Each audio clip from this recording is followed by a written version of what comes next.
Pulwama attack.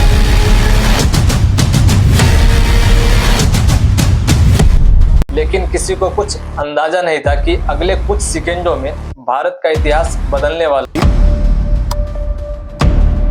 एक जोरदार धमाका होता है, चारों तरफ धुआं और चीखें होती है और हमारे देश के वीर जवान सड़कों पर बिखरे होते हैं।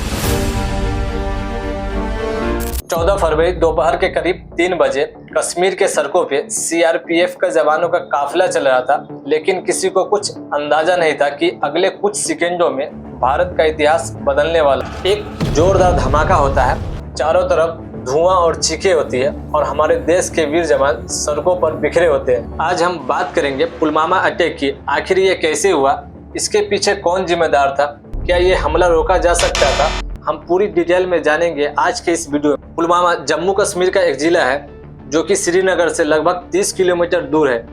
यह इलाका पहले से ही आतंकवाद के लिए सेंसिटिव माना जाता है क्योंकि यहाँ पहले भी आतंकवादी हमले हुए। यहीं पर ही 14 फरवरी 2019 को भारत का सबसे बड़ा आतंकी हमला हुआ। उस दिन सुबह करीब 3 बजे सीआरपीएफ के करीब 2500 जवान 78 बस में सवार होकर श्रीनगर से जम्मू की ओर जा रहे थे। यह जवान छुट्टी के बाद ड्यूटी पर लौट रहे थे और इन्हें हवाई यात्रा नहीं मिलती है और इन्हें सड़कों से भेजा जा रहा था। इतनी बड़ी काफिला सड़क से भेजना खतरे से खाली नहीं था। दूसरी तरफ आतंकवादी इसी दिन का इंतजार कर रहे थे कि कब सेना का बड़ा काफिला यहाँ से गुजरेगा कि हम बड़ा धमाका करें। अब हम यहाँ पर ये जानेंगे ये आतंकवादी कश्मीर के अंदर हमले की साजिश किस तरह से कर रहे थे। पाकिस्तान के जैसे मोहम्मद का लीडर मसूद अजहर और उसके भाई रऊफ असगर, ये दोनों का मकसद था कि कश्मीर को पाकिस्तान में कैसे मिलाया जाए। कश्मीर के अंदर बड़ा धमाका करना और वहाँ के युवाओं को ब्रेन वॉश करना और सीआरपीएफ के जवानों को निशाना बनाना। 2018 में इन्होंने प्लान बनाना शुरू किया और पाकिस्तान से आतंकवादी उमर फारूक, कामरान इस्माइल आरडीएक्स लेकर चुपके से भारत में घुसते हैं और अपने साथ 20 से 30 केजी आरडीएक्स लाता है। अब ये जो पाकिस्तानी जासूस भारत में घुसे थे, ये कश्मीर के युवा को ब्रेन वॉश करते थे। इसी में से एक युवा जो कि आगे चलकर बड़ा धमाका करता है, जिसका नाम आदिल अहमद डार है। आदिल का घर गुंडीबाग काकापोरा, जो कि पुलवामा जिला से हमले की जगह से सिर्फ 10 किलोमीटर दूर था। आदिल बचपन से आतंकवादी नहीं था।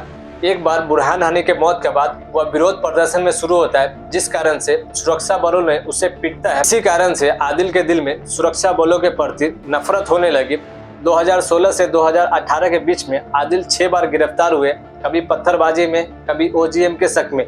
मार्च 2018 में आदिल अपने घर से साइकिल से निकलता है और वह गायब हो जाता है। वह जैसे मोहम्मद के लोकल कैंडल से जुड़ता है और पाकिस्तान से आए आतंकवादी उससे भड़काता है कि कश्मीर के लिए तुम जिहाद करो, तुम्हें जन्नत मिलेगी। आदिल को सुसाइड स्क्वाड में ट्रेनिंग दी गई, जैसे मोहम्मद के कमांडर उमर फारूक, जो कि मसूद अजहर का भतीजा, उसे गाइड करता है किस तरह से हथियार चलाना है, किस तरह से हथियार छुपाना है। पूरी प्लानिंग उसे सिखाता है। आदिल को वकास कमांडो भी कहा जाता है। वह लोकल सपोर्टर वर्कर्स के साथ मिलकर काम करने लगा। दिसंबर 2018 में ये सब मिलकर विस्फोटक इकट्ठा करना शुरू कर देते हैं और आरडीएक्स पाकिस्तान से लाते हैं। आदिल और उसके साथियों खादानों से ज्यूलेटिन रिडक्स थोड़ी थोड़ी करके चुराने लगे ताकि किसी को शक न हो। दुकानों से अमोनिया नाइट्रेट, अल्युमिनियम पाउडर और कुछ अमेज़न से भी ऑर्डर किए। ये सारी मटेरियल शकीर बशीर के घर में छुपाया गया और वहीं पर ही बम बनाना स्टार्ट किया। कुल बम 200 से 300 केजी का घातक मिश्रण बना, जो कि बस को उड़ाने के लिए काफी था। बम बनने की फोटो और वीडियो पाकिस्तान भेजा गया। मसूद अजहर के भाई रऊफ असगर गो हेड देता है। इसी बीच में आदिल ने अपना शहादत वीडियो रिकॉर्ड किया। बम बनने के बाद सज्जाद भट्ट ने मारुति इको SUV खरीदी और उसमें बम फिट किया गया। 14 फरवरी के सुबह आदिल गाड़ी लेता है और विस्फोटक चेक करता है। वह जानता था कि सीआरपीएफ का बड़ा काफिला यहाँ से गुजरने वाला है। दोपहर के 3:15 में आदिल तेज रफ्तार से गाड़ी चलाता है और सीआरपीएफ के बस नंबर 5 को टक्कर मारता है। इतना बड़ा जोरदार धमाका होता है कि बस के चित्रे चित्रे उड़ जाते हैं और आसपास के बसों को भी नुकसान होता है। यह धमाका इतना शक्तिशाली था कि 10 किलोमीटर दूर तक इसकी आवाज पहुंची। 40 सीआरपीएफ के जवान शहीद हुए, 35 से ज्यादा घायल हो गए। हमले के तुरंत बाद जैसे मोहम्मद ने आदिल का वीडियो जारी करता है, पूरे हिंदुस्तान मुशरिकों, जिसमें वह हमले की जिम्मेदारी ली। NIA ने